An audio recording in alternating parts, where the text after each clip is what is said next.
Kita aja bang, kita yang udah jelas darah kita ini ningkat. Kakek kita itu ini yang kita yang udah jelas, kakek kita itu demam, ya. Tapi kita nggak pernah mau muncul itu nggak pernah mau. Ya cobalah sampai sampai itu terjadi kenapa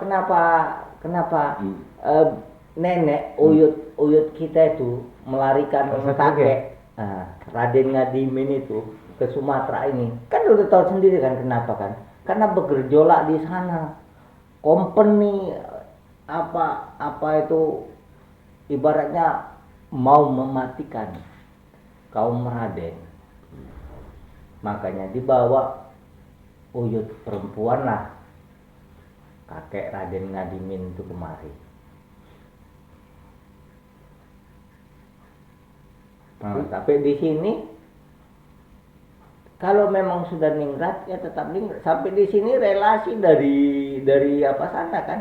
Relasi dari Demang sana kakek uyut kita itu mengontek kemari. Kan abang tahu sendiri. Mengontek kemari, makanya kakek Ngadimin Raden Ngadimin itu bisa jadi ADM. ADM di mana-mana di Sikampa ADM, di Aceh ADM, di Matapau terakhir nih ADM. Dia diuber-uber sama Jepang sama Belanda kakek kitanya tadi. Begitu masuk PKI. PKI mau ngasih bantuan ke perkebunan Matapau. Kan nggak setuju kakek. Sampai kakek digoni kan sama orang PKI. Mau di tapi dibilang mama, kalau kita mama ya, orang-orang bilang waktu apa itu kakek selamat rapi bajunya kayak mana apa rapi, pikirnya kan udah santer kalau yang di apa itu pasti dipukul di apa, pikir orang lain dia sakti. Nah, nenek sendiri yang bilang itu kakekmu itu dikibusin. Yang ngibusin itu tahu siapa? Itu orang-orang imigran dari Yaman yang ngibusin dia. Maka dia ditangkap, digonikan mau dipukul masyarakat situ suruh mukuli. Mana mau masyarakat situ mukuli sementara kakek itu selalu ngasih baju, selalu ngasih beras, selalu ngasih ini, selalu ngasih jagung.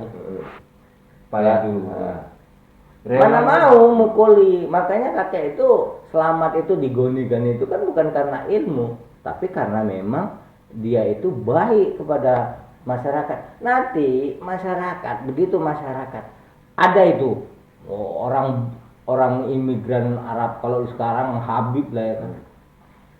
Kakek ini memang udah tahu marganya ID marganya bang. Al-Aidid cerita nenek semua. Nah, itulah yang ngompor-ngompori kakek untuk mau dibunuh gitu. Nah, kalau mereka kalau orang perkebunan itu nerima bantuan dari PKI bang, orang perkebunan ini kan buta huruf. Nanti tanda tangan sikit terakhir dibilang dia PKI, kan gitu. Mau diambil suara mereka, kakek tahu itu, makanya kakek nolak, bener nggak? Makanya kakek nolak. Nah, karena memang kakek ini orang Raden, pas kebetulan pun dari ada anggota yang tahu gitu, anggota PKI yang tahu siapa kakek ini. Dia ADM, Sopindo, dia ini apa macem, udah tuh di sana pun dia ningrat apa macem, udah tahu dia lah yang bongkar itu semua. Kata nenek, dia yang bongkar. Itu siapa? Imigran Yaman. Maka anaknya ini pada Mail itu yang di Aceh itu. Awak Indus itu, kenapa dia target? Ini memang udah belum habis ini. Belum habis. Misi-misi orang itu mesti jalan ini. Abang tahu kan yang 2 orang pimpinan PKI di Medan ini orang imigran Yaman, Al-Atos dan Al-Aidi. Itulah cerita nenek. Jadi kalau dibilang bang, si Baklawi ini, imigran Yaman ini sudah struktur dan masif dari dulu. Dulu kata kakek orang itu sudah buat oyot kita pun dari dia tahu dari oyot kita kan Demang tadi. Itu orang itu imigran dari Yaman itu didatangkan itu kan memang untuk bekerja. Karena apa? Pribumi nggak mau untuk dipekerjakan dengan Belanda. Nggak banggel. Orang-orang dulu banggel, orang-orang pribumi dulu banggel gitu, nggak mau. Kalau untuk kerja sama Belanda nggak mau. Sampai kakek aja di sini tahu, Radennya itu taruh di belakang, ngadimin R, iya kan? Itu kata nenek, itu sejarahnya kenapa kok ngadimin R, nek? Kan waktu itu kan sejarah ke mata pau. Sama nenek hari itu naik mobil naik mobil Pale Iwan. Sampai situ tengok kok ngadimin R nek? Iya, R itu sengaja ditaruh kakek R karena orang dulu kalau Radennya di depan dikiranya antek-antek Belanda. Pro sama Belanda kan gitu. Makanya ditaruhlah R-nya di belakang. Ya waktu itu sebenarnya kakek ini kan insinyur pertanian kakek. Kayak mana ya orang namanya bapaknya Demang. Insinyur, maka dimasukkanlah ke kebun sini, dimasukkan ke kebun.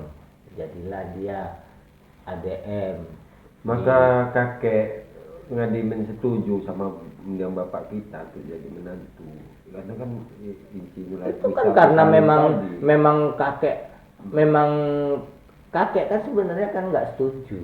Cuman dikarenakan diselidiki sama kakek terus pas pula dia punya temen di Banten Serang sana diselidiki, ini Insinyur Agus Salim keturunan dia. Ya. Itu kan rumah sakit paru kan? Al-Bantani. Ya sebenarnya gini Bang, sebenarnya bisa aja kita ngusut karena jejak kita. Tapi kan dari dulu kakek mengatakan sampai sama kita. Nenek pun bilang Raden Ajeng tuh nenek. Orang bapaknya Demang, nenek itu bapaknya Demang. Sama kakek pun bapaknya Demang, dijodohkan. Ya. Nenek aja cerita bilang, kau tuh nggak perlu. Kalau kakek udah bilang, kalau kau tuh nggak perlu kau tuh ini. Ibaratnya nggak perlu kau buku-buku ini, silsilah ini nggak perlu kau. Karena bongkar itu kakek Jumhari itu buku silsilahnya. Kau nggak perlu ini. Yang perlu kau apa? Yang perlu kau itu sholat, puasa, zakat. Kalau data-data itu ada dalam darahmu katanya. Nggak usah kau oper. Darahmu itu darahmu itu cucuku. Darahmu itu cucu ngadimin juga katanya. Gitu. Udah sekolah kau di sana. Nyantri sana, nanti pulang dari sana, buka kau. Tanya mama dulu, kenapa lah kalau waktu di bulan 4 ya memang. Kan Raden mak terkenal kalau dia cari jodoh itu apa? Kenapa bapak kan hanya tukang sate, kau bilang kan hanya istilahnya. Kok nggak tahu? Itulah makanya nenek tebing Raden Ajeng Soliyah kalau nggak salah Raden Ajeng Soliyah nenek. Rolia Raden Ajeng Rolia nenek kalau nggak salah ya. Itu kan cerita. Kau jangan sepele sama bapakmu itu memang kakekmu keras. Kakekmu itu abahnya bapakmu itu tak mau ngasih apapun. Karena itu bukan untuk anggaran. Anggar gitu enggak. Aku Raden, aku ini, aku itu, aku tuh bagus, enggak. Itu untuk supaya kita bisa mengingat siapa kita dulu, supaya bisa tahu diri kita itu siapa. Nah, tahu kita diri kita itu siapa, jangan sampai kita itu kurang adab, menafikan sejarahmu, darahmu. Kalau orang dulu kan nggak ada ngertinya DNA apa macam itu, nggak ngerti. Kalau misalnya ulama-ulama dulu, ya, ulama-ulama imigran Arab itu tadi yang berdusta tadi itu, jadi mereka berdusta lah. Ya memang mereka berdusta. Orang nenek aja bilang mereka berdusta. Memang mereka berdusta. Mereka pendusta. Jadi yang mempercayai dibohongi, ya terbohongi. Karena kalau ulama-ulama dulu itu kan orangnya kan apa husnuzon aja, baik sangka aja. Ya udah. Jadi tertipu. Jadi ulama dulu menipu, ya menipu. Yang mendengar tertipu, ya tertipu. Kan Tapi gitu. lepas dari dosa suhud. Memang tertipu karena apa? Karena pertama belum ada yang hal-hal seperti ini, seperti ronsen, seperti tes DNA, macam itu belum ada, kan gitu. Nah di zaman modern ini ulama udah nggak bisa ketipu lagi, masyarakat udah nggak bisa ketipu lagi. Jadi kalau kita bilang kita mau menipu lagi, oh saya juriah Rasul, maupun dia nyiptakan kitab dari 800 tahun yang lalu ataupun dari yang 200 tahun yang lalu, itu terbantahkan dengan DNA-nya tadi. Jadi zaman itu tadi, semakin modern zaman, itu bisa membuka aib kita. Ya itulah kalau kita bicara DNA. Tapi sekarang ada megang kertas itu, kertas. Makanya waktu apa di nyantri ya, nggak awak sebut lagi. Aku nggak mau memang Bang dari dulu. Begitu ada orang nomor 1 Indonesia langsung dibawa kemarin. Itu 1993 itu. Iya. Ya kan aku tahu kejadiannya kayak mana. Udah gitu dari tongkatnya itu di situlah di situlah hasil tes DNA. Hari itu kan gempar-gemparnya sampai itu, makanya bilang kalau si Lutfi bin Yahya nggak kenal sama Hawa, nggak masalah. Bilang nggak bohong nggak masalah. Tapi aku udah tahu hasil tes DNA dia, udah tahu Yahudi. Makanya dia di Arab aja, di Maroko aja ketolak itu Bang. Nggak usah di Arab, di Yaman dulu. Awak tahu sendiri, di Yaman itu ketolak dia. Maka kan banyak itu ulama-ulama Yaman itu kalau untuk Bani Alawiyah itu tidak mengakui. Karena apa? Sekarang itu Bang 200 referensi lah. Ya, sekarang itu Bang dari tahun mulainya mengerti akan DNA itu Arab Saudi aja udah memakai DNA loh Bang. Makanya awak mendapat syahadah itu bukan hanya silsilah dari kakek itu, bukan. Ya tes DNA. Cuma Arab Saudi berusaha ditarik untuk apa ini? Padahal dia kan amanahnya untuk tapi karena kita itu nggak mementingkan itu, kita hanya mengingat akan buyut kita, mengingat akan kakek kita. Jadi ya kita itu melupakan sejarah terjadinya kapan itu kita lupakan. Tapi sejarah tentang siapa oyod kita ini nggak kita lupakan, itu saja. Karena kan memang dari pesan oyod sama kakek dan kakek sama kita. Kenapa nggak ada pesan bapak kita? Bapak kita umur awal 6 tahun, bapak kita udah mati.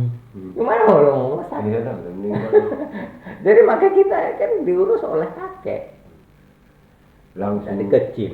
Nah, makanya kan cuma dia yang menanamkan sama kita. Apa yang ditanamkannya? Nggak usah kau urus itu, nggak usah kau urus ini, silsilah ini nggak usah kau urus. Ini ngerti pun kau nggak usah. Yang kau perlukan apa? sholat, puasa. Kalau kau mampu haji. Itu kan. Iyalah. Makanya kita ini udah kayak abang lah. Makanya kita ini udahlah nggak usah pikir-pikir itu lagi.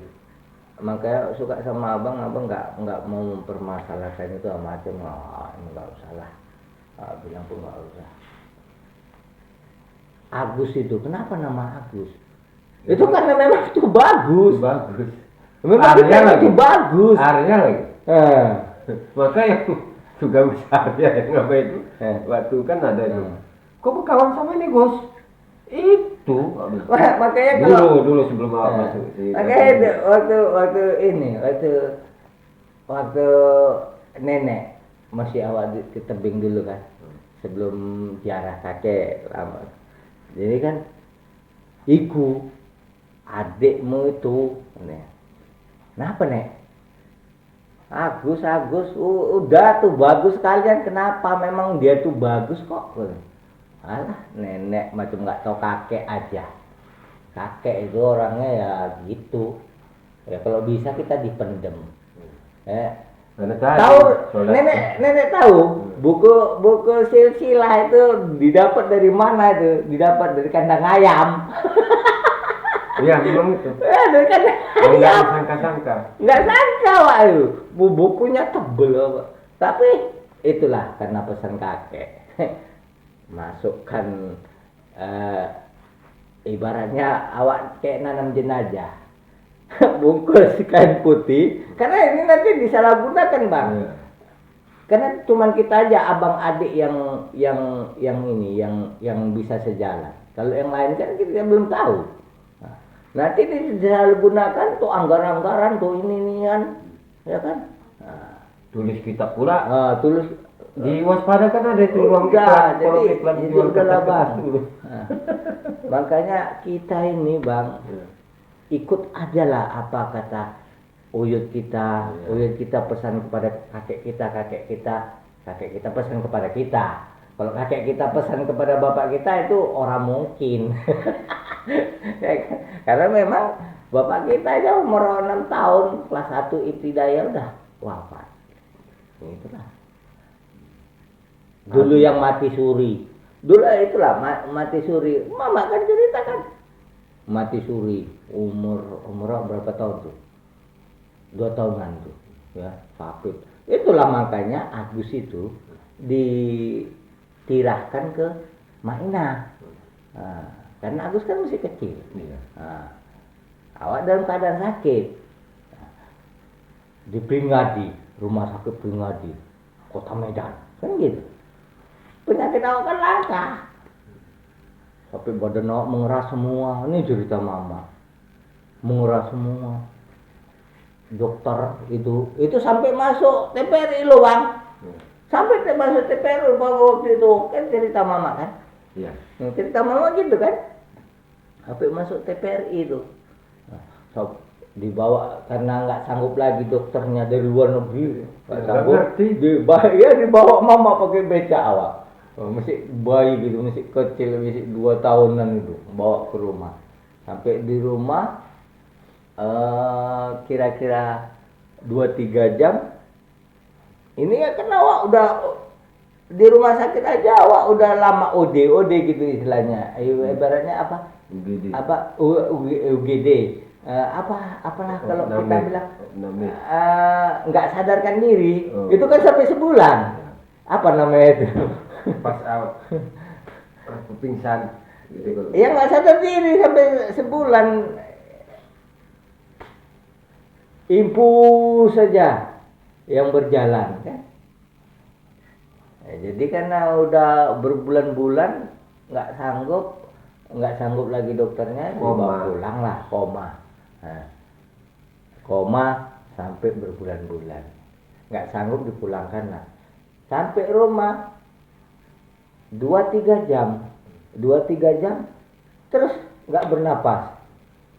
Dipanggil lah bidan, ya kan, dipanggil bidan, dicek apa macam, udah mati, udah meninggal. Orang itu bilang udah titik kan? Iya, udah meninggal, udah meninggal kan, udah berakhir. Karena kan di rumah, udah meninggal gitu. Sampai kakek apa nenek tebing hari itu apa? Ibaratnya nangis nenek tebing denger awak gitu.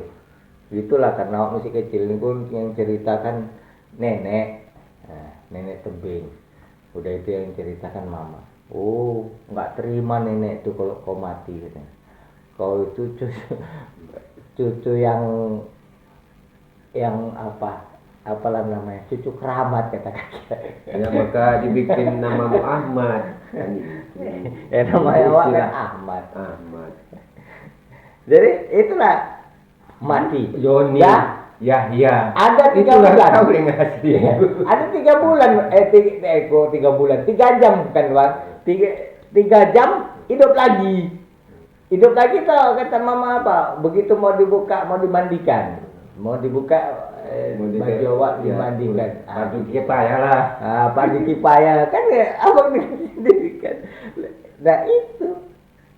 Ya kalau Lutfi bin Yahya ngaku apa ini?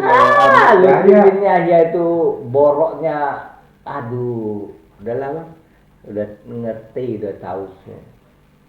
Makanya hari itu awak coba untuk menasihati Pak D. Itu nek umur itu pun tahu itu, makanya dibikin nama Joni. Yahya itu kalau orang Eropa, orang Belanda nggak bisa bilang Yahya. Paling Joni.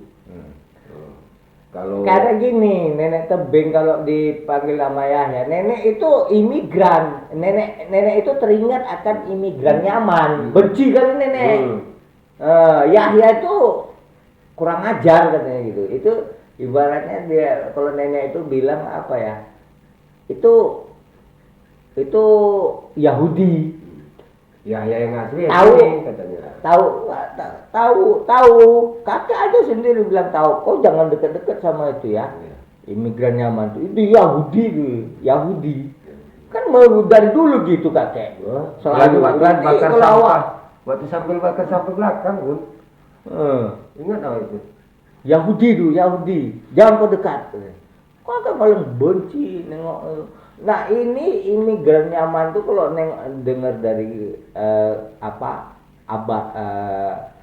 kakek itu dengar dari bapaknya itu imigran nyaman itu waktu zaman Belanda sudah buat perjanjian dengan Belanda, sudah buat perjanjian. Nah itu tahu itu dibuat-buat bahwasanya dia Juria Rasul, dia apa itu dibuat-buat. Itu kata kakek yang Demang itu tadi, kata Uyut tadi bilangkan sama kakek. Jadi itu dibuat-buat. Ya dibuat-buat. Jadi sengaja cari orang itu kertas yang berumur lama. Enggak, itu waktu zaman Belanda, cerita zaman Belanda ini tadi, imigran ini datang dikarenakan karena rapat Belanda tahu itu Yahudi.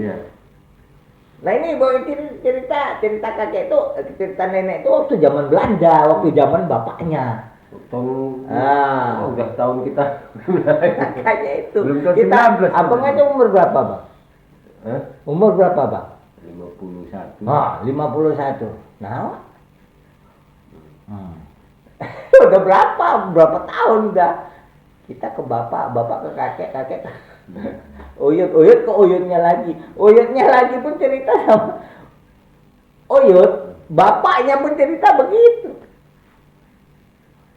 Simpel aja, sederhana pertanyaan sama mama. Biasanya orang Keraton Tahun 18, sekitar tahun 18-an, imigran Yaman tuh masuk ke Indonesia. Itu kata kakek tahu dari Uyut tahu dari bapaknya. Maka kita ini adalah nggak usahlah orang tahu siapa kita. Yang penting apa? Udah sholat aja, puasa aja yang baik, sholat khusyuk. Fawailul lil musallin alladzina hum an sholatihim sahun. Celaka bagi orang sholat yang lalai dalam sholatnya, tidak khusyuk. Iya kan? Makanya Umar bin Hafiz itu sholat itu sambil baca kitab ini. Aduh. Itu aja udah 3 kali bergerak, 3 kali berturut-turut. Nah, ke hadis Rasul aja. Nggak usah ke mana-mana dulu, ke hadis Rasul aja. Ulama itu pengganti Rasul. Ya memang pengganti Rasul, tapi ulama yang mana? Ulama yang diangkat manusia, apa ulama yang diangkat oleh Allah? Kalau ulama yang diangkat oleh Allah itulah waliullah. Nah kan itu yang dibilang kakek selalu. Kalau ulama yang diangkat manusia, ya manusia itu apa bener? Manusia tempatnya salah kok. Bisa ngangkat ulama karena fasih bahasa Arab, karena ini karena itu. Tapi memang betul. Kalau nggak butuh itu karena di darat. Sampai hewan di hutan itu ngerti. Iya ngerti. Dari mulai ular. Sarawak di hutan itu sungai seberang itu paling banjir besar. Enggak, gini baju lah. Lewat kan? Sampai seberang nggak ngerti apa yang kok pijak tadi. Tapi nggak berani nengok belakang. Ya sama bang, waktu di Tanjung Selamat begitu berenang, ini nggak sanggup lagi tenaga, ini kaki ini udah kram, ya jadi udah tenggelam, nggak tahu bang entah apa yang awak pijak, bisa sampai ke pinggir, awak pun heran, apakah memang ini surut apa cuman gitu, tapi ya baju kan di atas, gini tangan awak ke atas. Nggak ada jalan lagi karena duit cuma 35.000 dari Medan hari itu ke sana. Kalau naik becak 25.000 kan jauh ke dalam 1 hari juga kan itu becak. Belum tentu dia ada pak sewa. Terpaksa lah jalan satu-satunya itu biar maksudnya kan sampai rumah dapat ada ngasih sama pulang. Tengok dari apa itu udah banjir tapi kok malas balik lagi, malas jalannya aja. Tengok pula pesan kakek itu jalan. Ya, jalannya aja coba. Udah nyampe nyebrang bingung nggak John? Itu tadi yang nggak pijak ya apa? Ya apa? Itu tangan gini kan nggak logika. Ya gitu cuma juga gini. Sana tujuan kita memang pakai teknik. Iya. Dari sini yang apa? Iyalah. Kalau disorong air kita jadi sana. Jadi kalau tujuan kita itu lurus kita apa gitu, kita itu jalan 2 meter atau 3 meter ke depan atau 10 meter. Nah, jadi kan larinya ke situ gitu. Ya, cuman itulah kata kakek. Buang madu. Aku nggak ngerti lah. Kan papan panjang 4 meter tuh. Gua sinsu. Nyenggol lah ya kan. Jatuh 200 buang. Lari. Makanya, Bang, kalau katanya dites pakai singa yang lapar 10 ekor. Aku mau bang, gitu istilahnya gitu. Misalnya kalau imigran nyaman itu, oke. Dari kalian Habib palsu, ya kan? 1 orang untuk 10 ekor. Dari kalian 1 orang, awak yang maju bang. Mau nggak mau? Karena kenapa? Bukan awak nggak yakin ke yang lain, gitu bang. Karena memang dulu kan lama-lama di hutan udah ngerti gitu. Ya, kalau kau kan udah sering nggak tengok apa dulu. Makanya udahlah. Digiring becak kok.